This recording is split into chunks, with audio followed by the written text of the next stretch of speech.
As Israel pushes further into Gaza, civilians are fleeing south, and the FBI is investigating threatening letters sent to election offices.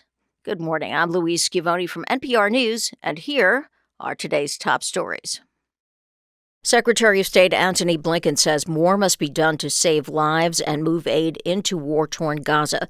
Speaking in New Delhi at the end of an intensive 9-day diplomatic tour, Blinken said far too many Palestinians have died and more must be done to protect civilians. In the Gaza Strip, home to 2.3 million residents, Israeli troops are pushing deeper into dense urban neighborhoods, engaging Hamas militants in gun battles there. Increasing numbers of civilians are fleeing south. NPR's Lauren Frayer reports. Israel has committed to pausing its airstrikes for a few hours at a time in certain areas. For several days, Israel had designated one inland corridor for civilians fleeing south. The White House says a second seaside route is now being opened. But fuel shortages mean people are fleeing on foot in hot conditions. A man named Abu Muhammad told NPR's Gaza producer, "The road is lined with tanks and dead bodies," he says. "People are panting from exhaustion. We have no bread or water," he says.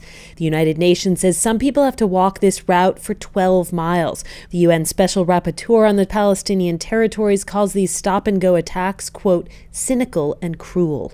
Lauren Frayer, NPR News, Tel Aviv. The FBI is investigating threatening letters sent to election offices in 5 states where ballots are counted. Authorities say at least 2 of those letters tested positive for fentanyl. Steve Hobbs is Washington's Secretary of State. This is a form of domestic terrorism. That's all that it is. And unfortunately, what they're doing is putting innocent people at risk and disrupting our elections. The letters were sent to Nevada, California, Georgia, Oregon, and Washington state. Some election offices were evacuated.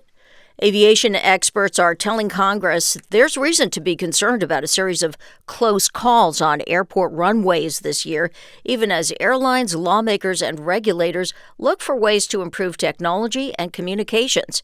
NPR's Windsor Johnston has more. National Transportation Safety Board Chair Jennifer Hamady testified that the increase in near misses at airports this year is a clear warning sign that the U.S. aviation system is sharply strained. It only takes one missed warning to become a tragedy. One incorrect response to destroy public confidence in a system that has been built over decades. Other aviation experts warn the panel that chronic staffing shortages are forcing air traffic controllers to work mandatory overtime, 6-day work weeks, and 10-hour days.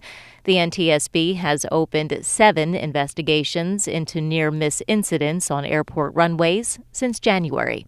Windsor Johnston, NPR News, Washington. This is NPR.